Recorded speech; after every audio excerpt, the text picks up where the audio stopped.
Hi, welcome to our podcast, Serious About Sustainability. I'm Russell Dean from Mitsubishi Electric Ecodan, the air source heat pump. Today I have with me George Clarke, Ecodan Ambassador, and Laurent Widloecher, Product Manager at Mitsubishi Electric. And today we're going to be debunking some myths about air source heat pumps. So we're going to do myth busting. Yeah, so over the past year since COP26, heat pumps has been in the press so many times.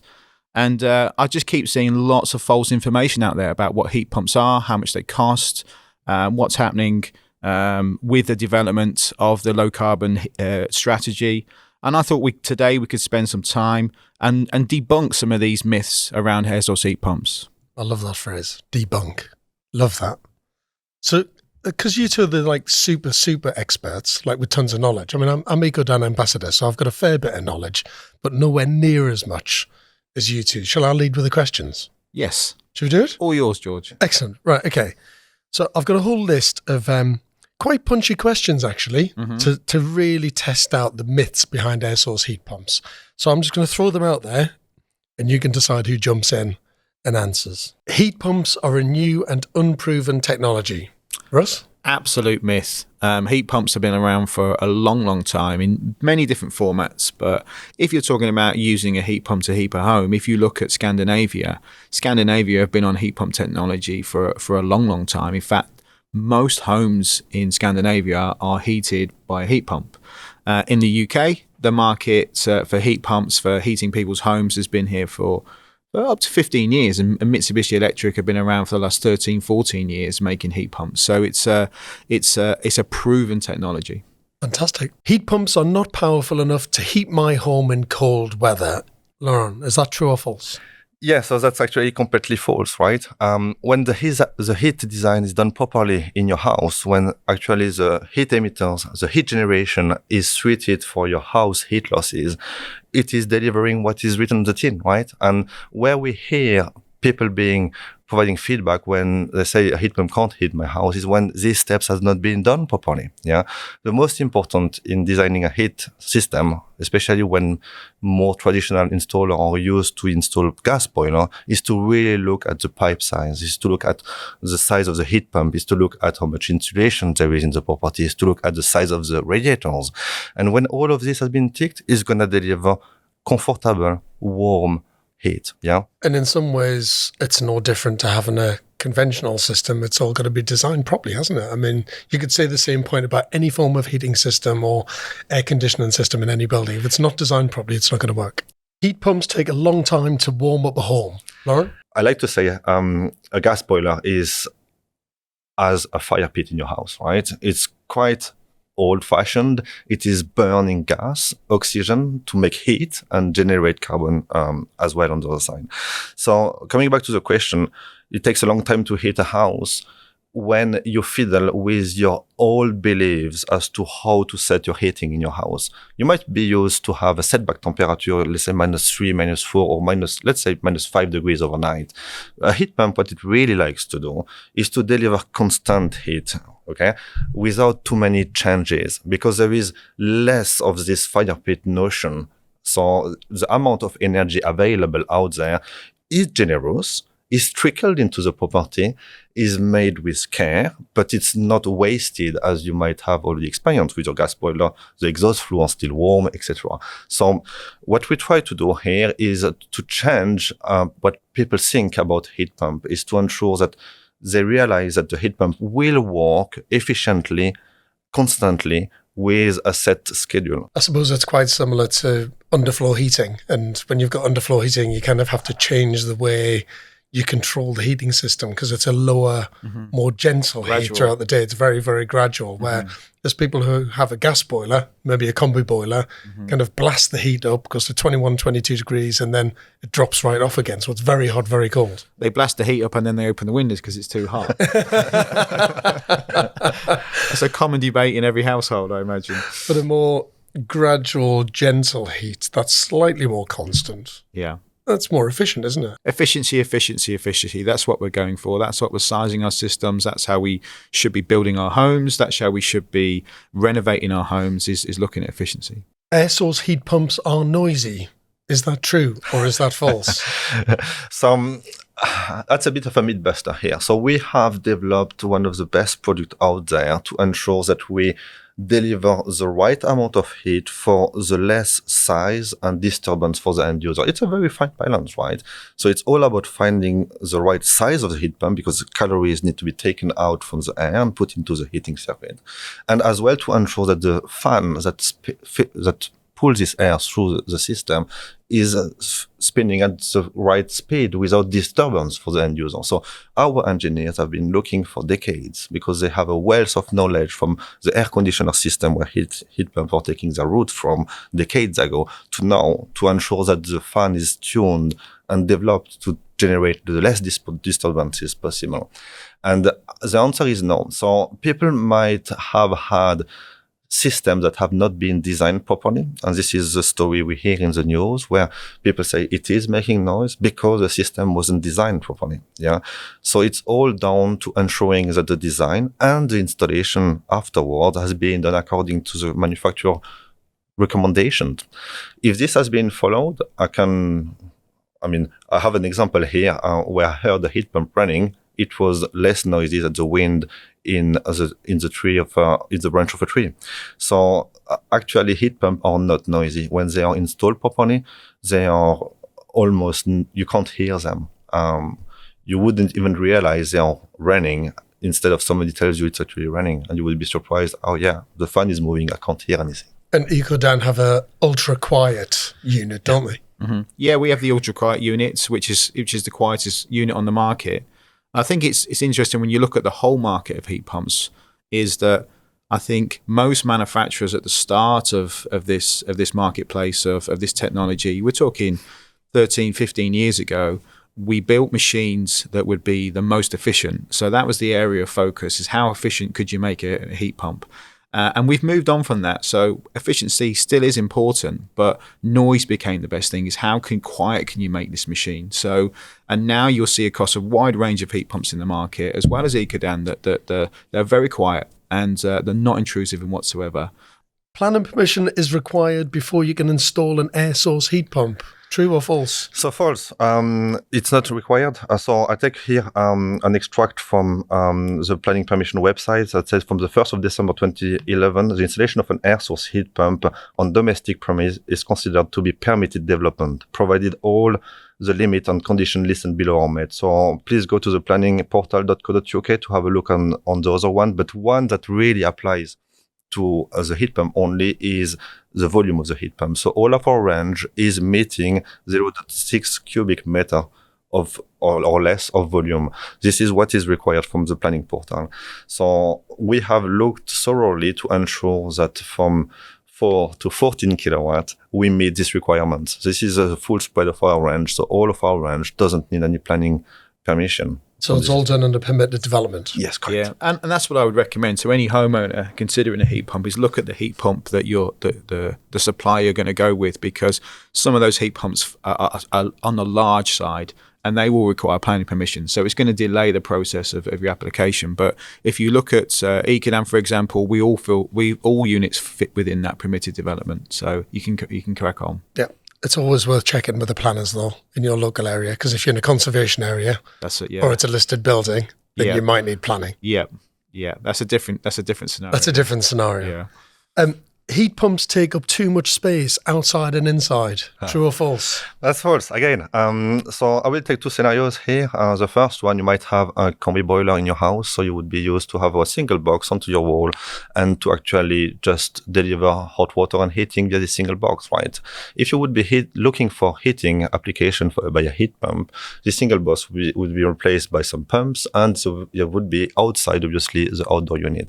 This outdoor unit outside take a bit of space. Usually we would say below the window of your kitchen, as an example, would be a good location. And how many times do you actually sit outside in front of your window kitchen? When you look at it, it's quite limited. And overall, we realize that people that have installed heat pumps don't really feel any challenges on this aspect. They are saying, okay, it's there and we are not disturbed by it at all. Yeah. But you do have to have a water storage tank, don't you? So with the combi boiler, Okay. It's not. I mean, combi boilers can be really, really tiny, but I'm not promoting them because obviously they're using fossil fuels. Indeed. And they're not being very efficient because they're using tons of energy very quickly. But you do need a water storage tank with an SOS heat pump. Yeah, so if you look at replacing a system boiler, which is the other scenario, obviously you would already have your boiler in the kitchen, potentially under the stairs, having the hot water tank. What we would be looking at here is replacing your old hot water tank under the stairs by a low carbon heating hot water tank. That is from our supply. We have a nice spread of products here that meets most of the requirements. And this would be basically a fit and forget solution. Yeah. I think it's when you say takes up too much space, how much is too much space? And what you got to consider is the home of the future.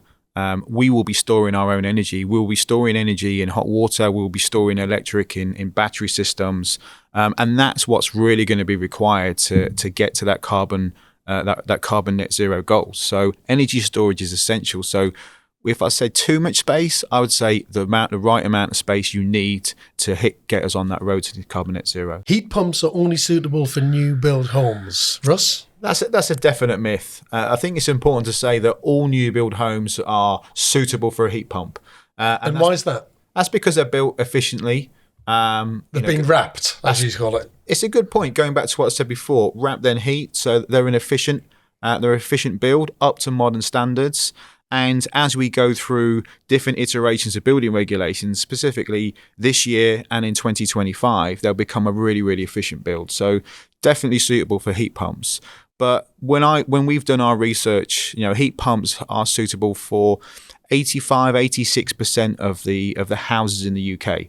And we've got applications of heat pumps going back to buildings that are 80, 100 years old. I mean, you've got one in your house. So how old is your house? Mine's a 1960s house. So, it's kind of 60 years old. Mm-hmm. I suppose a 1960s house still feels quite modern and new, but no cavity wall insulation, wasn't much insulation in the roof whatsoever. Mm-hmm. But I did a number of upgrades in that house to make my Ecodan air source heat pump work more efficiently. Mm-hmm. I think it would have worked anyway. Yeah.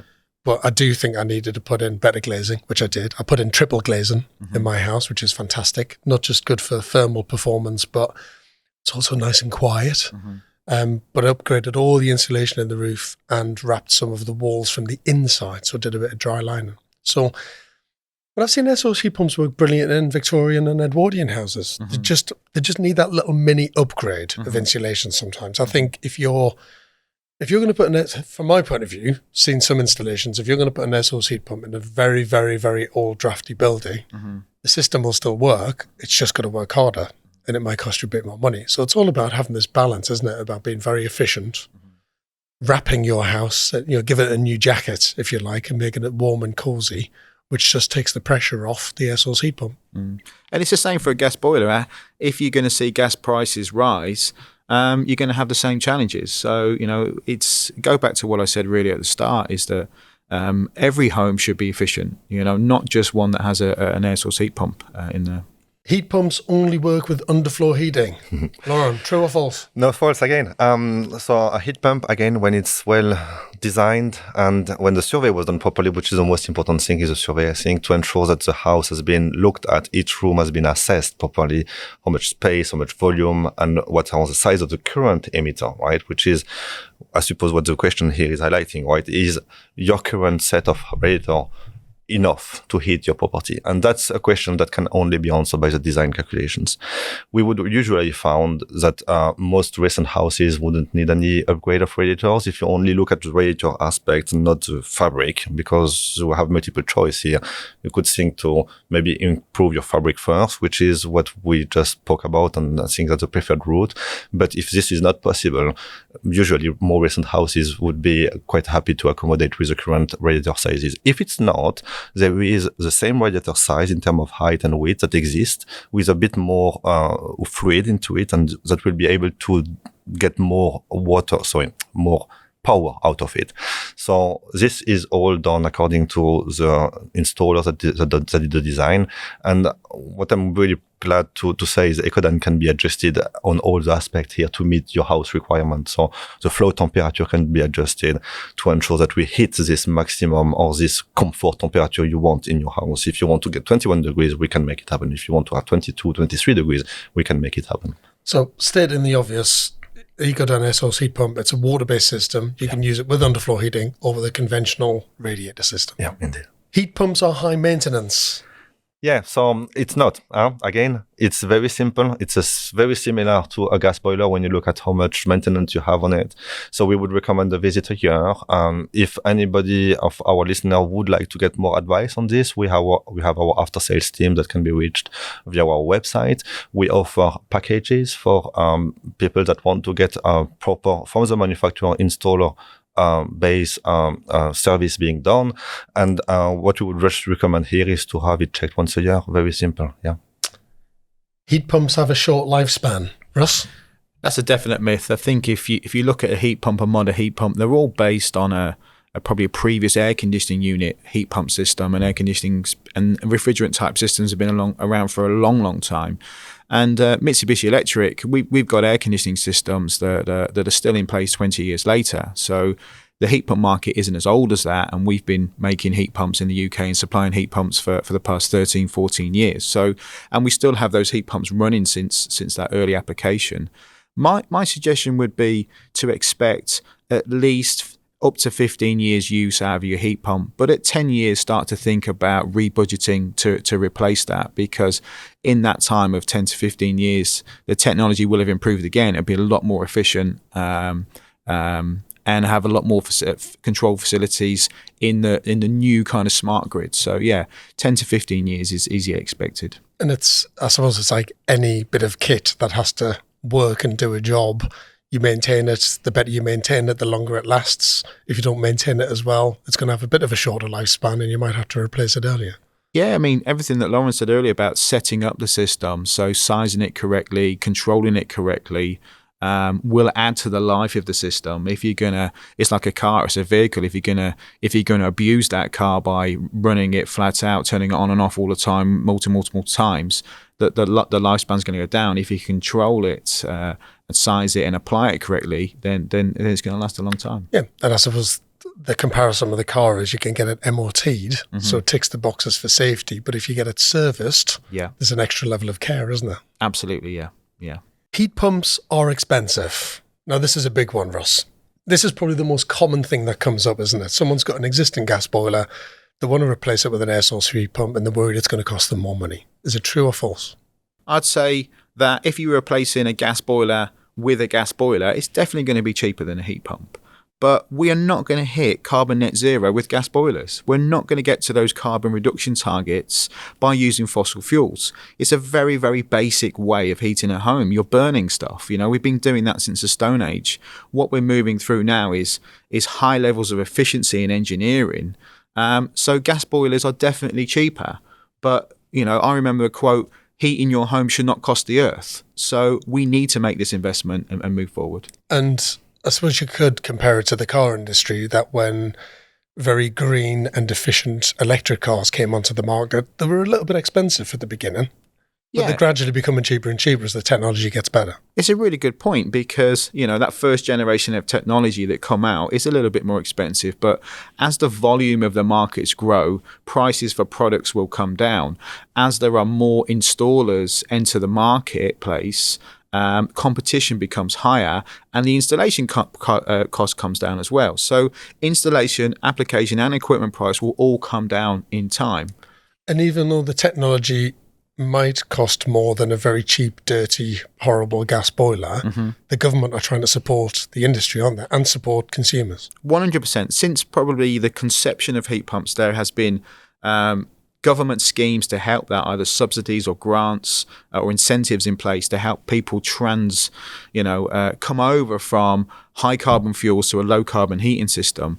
The biggest one that we've had is a renewable heat incentive, which was a 7-year scheme where the homeowner would get a feedback for the operating costs of that system.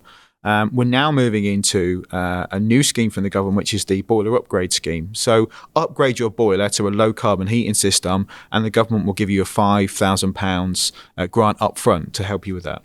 So if we're going to be brutally honest, when the question was heat pumps are expensive probably isn't the right word. It probably costs more than a dirty gas boiler because that's a very, very cheap bit of quite nasty technology.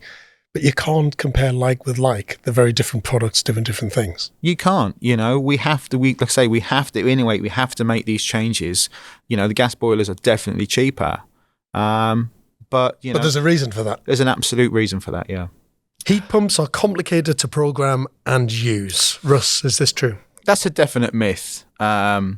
Certainly the Ecodan, Mitsubishi Electric heat pump, is very, very simple to use. We have our Mail Cloud control device, an app that allows you to control your heat pump using any smart device. So it's making it really, really simple. And that's one of the things that we learned really quickly in the development of our technology is that, yes, we've got a piece of high-end technology that's capable of so much, but we needed it really, really simple to use so that any homeowner can get the most out of that heat pump. And we're on that road now. That's definitely possible. It's really easy to use. Renewable heating incentives are difficult to apply for. Laurent? Yeah, so it might have been the case with RHI, but the new boiler upgrade scheme that is starting in April will aim to be much more simple. So it's a program that is installer-led, that is working via basically having a request going to Ofgem checking what has been quoted and potentially feeding back to the end user for its approval. So we would see this as a very more easy way to get the cash back from the government.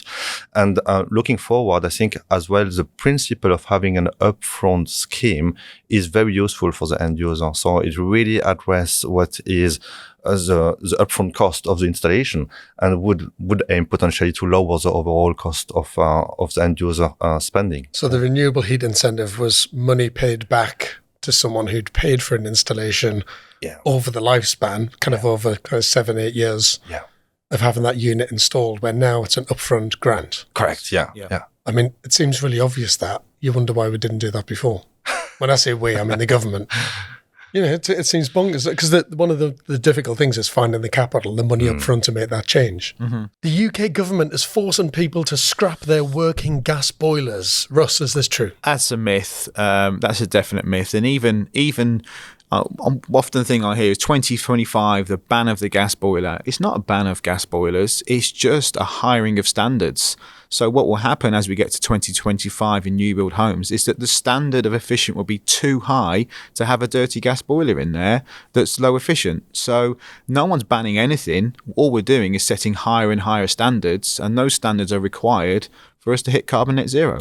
And so gas boilers aren't being banned from existing homes? Absolutely not.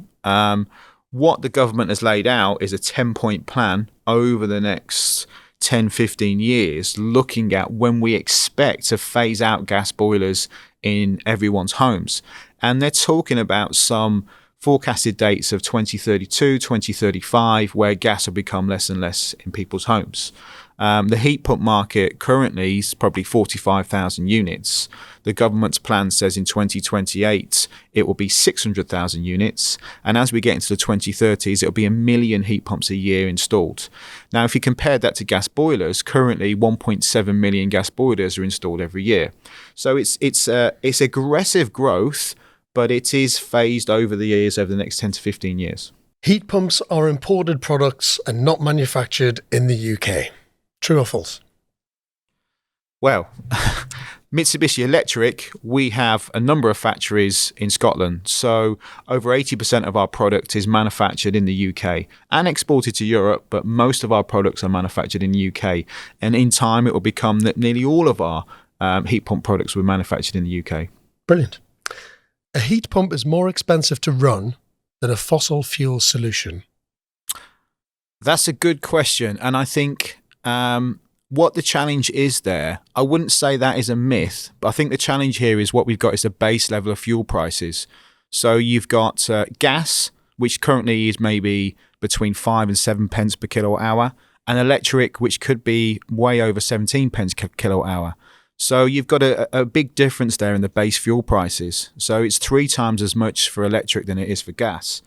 So because an air source heat pumps run off electric and not gas, yeah, does it make it more expensive? Well, the efficiency of the heat pump is 3 times of the gas boiler. So it equals it out in running costs. So what really needs to happen there, it's a level playing field on the running cost scenario, but what needs to happen there is a lot of the levies are placed onto the electric price. So I think at least 23% of the cost on electricity is levies. And that's not right, really, because what you're doing is you're taxing the cleaner fuel, and really the taxes and the levies need to be placed on the fossil fuels such as gas. So I think in time what you'll see is a rebalancing of those energy prices, where gas will rise, electric will come down, and then you'll see a heat pump system or low carbon electric heating pump system become a lot cheaper to run than a gas boiler. If you're going to take a long-term approach, bearing in mind we shouldn't really be using fossil fuels. Mm-hmm. If you're using renewable electric energy from green sources, Mm-hmm. surely that's just a lot better than using gas anyway, which is bound to become more expensive. Yeah, and we have to prep for the future. We have to continuously work at this. So yeah, using electricity from the green sources or green source providers as well is definitely the way to go. So it's complicated in the sense that some fuels are taxed more than others and probably shouldn't be. Mm-hmm. And then you've got some which are greener than others, which is just a kind of natural way about the way they're produced. And then I suppose there's an issue about the system, isn't there? I suppose you can't just say one's cheaper or better than the other, because it depends what you've got in your house. It certainly does. There's a difference between having a heat pump system than what we would call a combi gas boiler. So what we're trying to be with a heat pump system is be as efficient as we can. The best way to be efficient is to store energy, and that's why we would need a hot water cylinder, so we can heat the hot water in that cylinder at this most low-cost electricity supply and store that energy for when it's needed the most. So a gas boiler is just using lots of energy very, very quickly, and the heat's not really been stored. It's just been used very quickly to heat up hot water. Whereas an air source heat pump, it's a bit more gentle, isn't it? Yeah, I think what you've got with a gas combi boiler is you want instant hot water, and to give you that instant hot water in the volumes you want, you need a big heat source. So a gas boiler for a modern home could be 28, 30 kilowatts, maybe even a little bit bigger, to give you that instant hot water. And that's the challenge, because the actual heat loss of the property could be 5, 6, 8 kilowatts, but you've got the thing providing the heat is really, really oversized. So it's intensely using a lot of energy to give you that hot water and heat. Whereas a heat pump, what we would like to do is size it to just the right amount of energy that you need. And we're engineering that system to give you a really, really efficient home. So coming back to the question, a heat pump is more expensive to run than a fossil fuel solution. That's a myth. I'm going to go back on that one. That's a myth. It's a level playing field at the minute, but what we will see is a rebalancing of the fuel costs in time, and that will see a heat pump to be a lot cheaper to run than a gas boiler. Okay. Electricity is not a clean green fuel type. Controversial. It is controversial. And again, it's like you just said, George, is where does that electricity come from? Because if it's generated from green sources, then it is absolutely a clean green type of fuel. And more electricity generation is coming from sustainable things like wind farms or solar farms, hydroelectric. So it is, and it's defined in SAP and the building regulations as the cleanest, greenest way to heat a property now. Yeah. I mean, one of the things with the electric grid is we've got peak energy and off-peak energy, and we need to try and be more efficient, don't we, at kind of harnessing the off-peak and then storing that for when we need it. Exactly what I said earlier. Storage is everything. So storage of energy in hot water, storage of electricity in a battery, that is what's going to be required. So you would be charging your vehicle overnight at low cost peak. You would be preheating your hot water at low cost peak. You could even preheat your home at low cost electricity. So it's all about that storage and using energy at the right time, as Lauren said. Now, I'm going to be naughty. I'm going to throw in a question that isn't on the list. See if you can handle it. Go for it. I cannot have an air source heat pump if I live in an apartment. If I live in a house, I can. Can I have an air source heat pump if I live in a flat? So that's a myth. We have a huge amount of heat pumps in apartments and flats. And the outdoor unit, we have a specific type of outdoor unit that's very small and very, very quiet. That's almost custom designed for apartments and flats. Fantastic. Yeah. Gents, thank you very much for busting some myths. So there you have it, air source heat pump myths. A huge thank you to my guests, George Clarke and Laurent Widloecher. Thanks for watching, and until next time, goodbye.